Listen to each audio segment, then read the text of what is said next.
Tuhanku yang baik, saat ini aku datang kembali ke hadirat-Mu. Kuarahkan hatiku kepada tahta-Mu yang kudus di surga.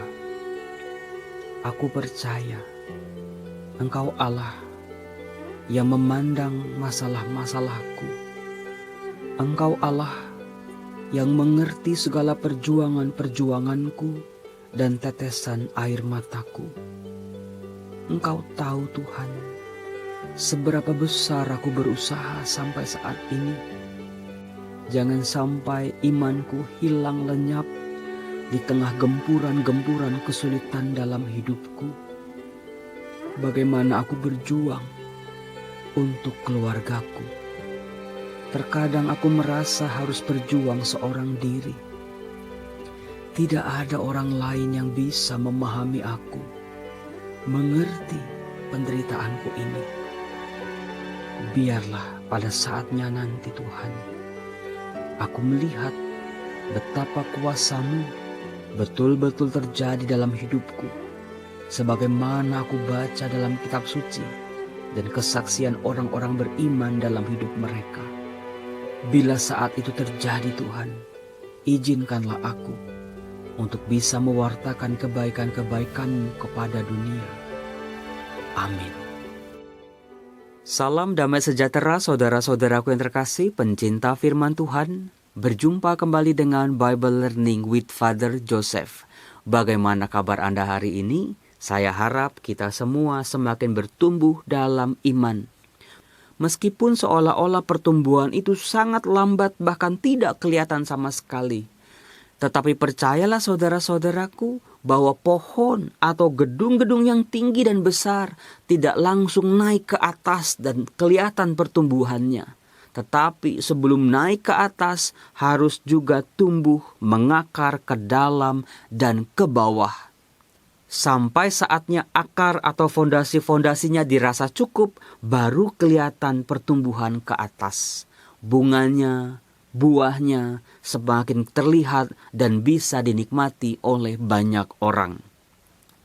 Saudara-saudaraku yang terkasih, dalam video ini kita masih akan melanjutkan pembahasan kita tentang perkembangan kedewasaan orang beriman, di mana saya pernah mengatakan bahwa puncak atau tanda dari seluruh perkembangan iman seseorang adalah penyerahan diri.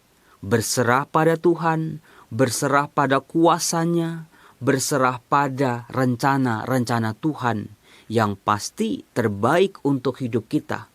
Nah, saudara-saudaraku yang terkasih, aneka macam teknologi yang diciptakan oleh manusia, kemajuan-kemajuan zaman, bagaimana manusia mampu berpikir jauh melebihi apa yang sudah ada sebelumnya. Kalau tidak hati-hati, membawa manusia malahan mengingkari penciptanya. Bagaimana sih sikap kita sebagai manusia terhadap Allah? Bagaimana kita harus menguasai diri kita, menguasai kehendak-kehendak kita, keinginan-keinginan kita, yang seringkali dalam doa-doa, dalam hidup kita, rasanya ingin lebih didahulukan, supaya cepat, supaya terjawab doa-doa kita, keinginan-keinginan hati kita, supaya semuanya lancar. Saudaraku, kalau tidak hati-hati, kita hanya memperlakukan Tuhan seperti dispenser air. Kalau kita mau panas, kita pencet tombol merah. Kalau kita mau dingin, kita pencet tombol biru. Kalau kita maunya dingin, kita pencet tombol biru yang keluar airnya biasa-biasa saja. Kita marah dan kita kecewa. Atau juga seringkali orang beriman memperlakukan Tuhan tidak layaknya seperti mesin ATM.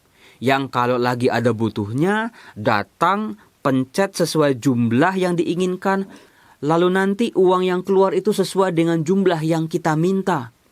Kalau kita ketik 1 juta, lalu ada informasi saldo di tabungan Anda tidak mencukupi, kita sedih, kita kecewa, bahkan tidak jarang kita marah kepada Tuhan.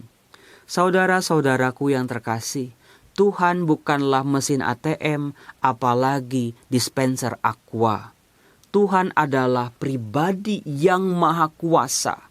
Pribadi yang punya kuasa terhadap diri kita, keluarga kita, kehidupan seluruh dunia ini. Karena apa? Karena Tuhanlah pencipta. Karena Tuhanlah pemilik hidup kita, pemilik dunia ini. Semoga kesadaran ini bisa mengkoreksi praktek-praktek yang selama ini sudah salah kaprah. Dalam doa-doa kita, dalam hidup kita, kita bertindak seolah-olah kitalah pencipta, kitalah yang berkuasa, Tuhanlah yang harus mendengarkan doa-doa kita, dan apapun yang kita kehendaki dan kita maui. Maka tidak heran dalam kitab suci kita bisa menemukan gambaran Allah, tindakan-tindakan Allah, keputusan-keputusan Allah yang digambarkan mengatasi segala-galanya. Entah perintah-perintahnya, entah kedudukannya sebagai pribadi yang harus disembah oleh manusia, entah dalam keputusan-keputusan yang diambil oleh Allah ketika menyelamatkan manusia ataupun mendatangkan hukuman kepada manusia. Kalau kita perhatikan tokoh-tokoh dalam kitab suci yang seringkali dipuji sebagai pribadi-pribadi yang beriman, mereka ini menjadi hebat bukan karena prestasi mereka, bukan karena kekayaan mereka, bukan karena kemenangan-kemenangan mereka di medan perang, tetapi mereka menjadi hebat karena mereka mampu menundukkan diri mereka terhadap kehendak Allah. Meskipun terkadang apa yang terjadi tidak sesuai dengan keinginan dan harapan mereka, tetapi mereka semua pada akhirnya keluar sebagai pemenang dalam iman mereka, dan mereka mengalami ternyata kehendak Tuhan justru lebih baik daripada kehendak dan keinginan yang mereka harapkan dalam hidup dan doa-doa mereka. Nah, saudara-saudaraku yang terkasih, bagaimana dalam ajaran Yesus?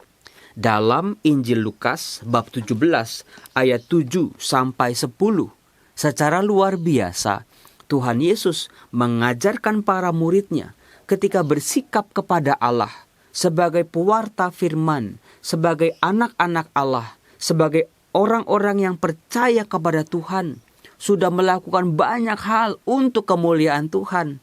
Lalu pada akhirnya sikap apa yang harus kita miliki? Mari kita bahas, karena singkat maka saya bacakan. Siapa di antara kamu yang mempunyai seorang hamba yang membajak, yang mengembalakan ternak baginya, akan berkata kepada hamba itu setelah ia pulang dari ladang, "Mari segera makan."